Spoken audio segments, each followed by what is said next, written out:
spurring from the pandemic.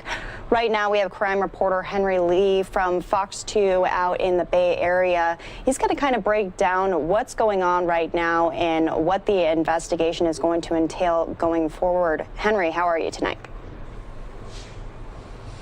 Good, Daytona. Thanks for having me on. So, when the pandemic first started, we only heard of, maybe a smattering of these kinds of cases. But today at that news conference, we have confirmation from the DAs that all counties in California, all 58 counties and many state prisons, if not all state and federal prisons, are involved in this scheme with prisoners getting money actually delivered to them in the form of debit cards to their jail cells. So right now, EDD did respond to me and said that they are working now with state cybersecurity experts, and they will now be comparing lists of inmates with claimants.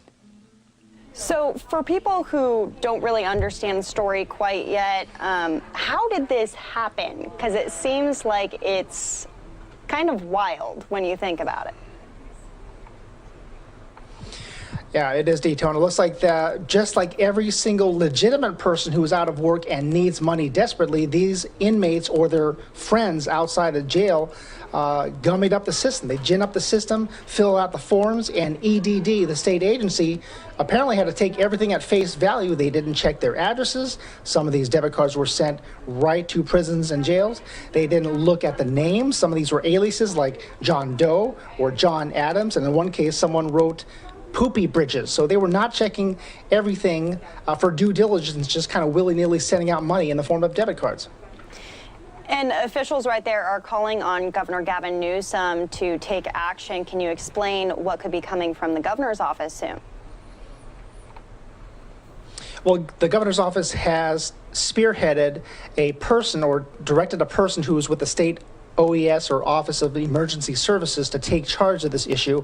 I did speak to a state assemblyman who said that this all lies on the governor's feet, Governor Gavin Newsom, because he is the top state leader. He needs to take hold of the situation. So between the DAs, Governor Newsom, and EDD, hopefully there'll be some kind of solution. But one thing is clear, Daytona, the money that's been sent to these inmates and prisoners can't be recouped.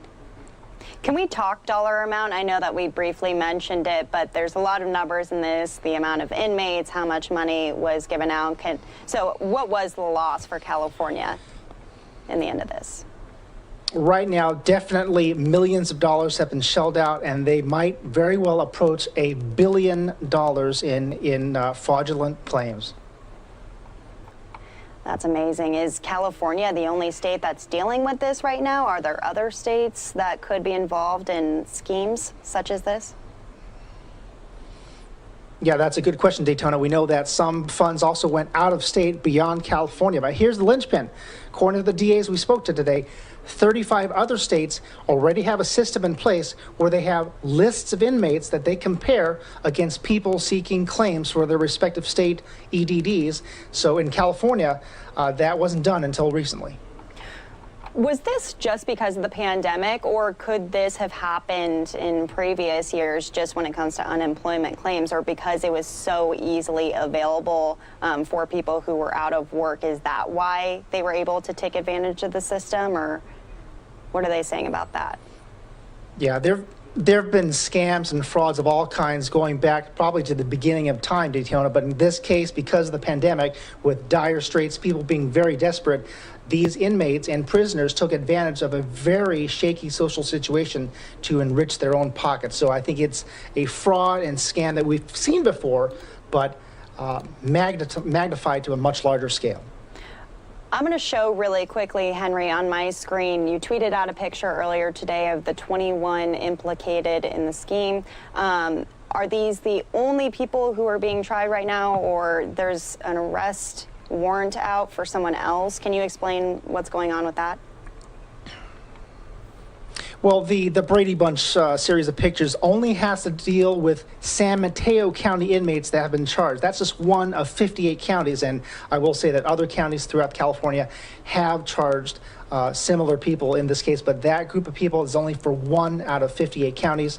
And again, like we spoke to Kern County DA, she has the most state prisons in the state with 5. They are trying to get their hands around this entire situation. So we got this situation times 58 for each county, and of course, there's federal and state levels as well. Alrighty, again, crime reporter Henry Lee out there with Fox 2. Thank you so much for joining us. It seems like this will be an ongoing story, so I'm sure we'll hear from you again. Thanks, Daytona. All right. Again, you're watching News Now from Fox. We appreciate you joining us on this Tuesday night. We're talking everything right now. Investigations going on in California. Indirectly about the pandemic, but definitely a situation that they have in the state of California right now. We're bringing you all of these feeds, live, unfiltered, and raw, nonstop news going on all night. So we do want to take you out to Chicago. We briefly showed you earlier Mayor Lori Lightfoot kind of explaining what Chicago plans to do going forward with a new pandemic relief plan, investing millions of dollars into the economy out there. But let's hear from the governor of the state, Governor Pritzker. He's going to be talking about not only addressing the COVID-19 pandemic, but distribution of vaccines as well. We're going to send some of you off to a 2-minute commercial break. When you come back, you'll be hearing from Governor Pritzker again. Thanks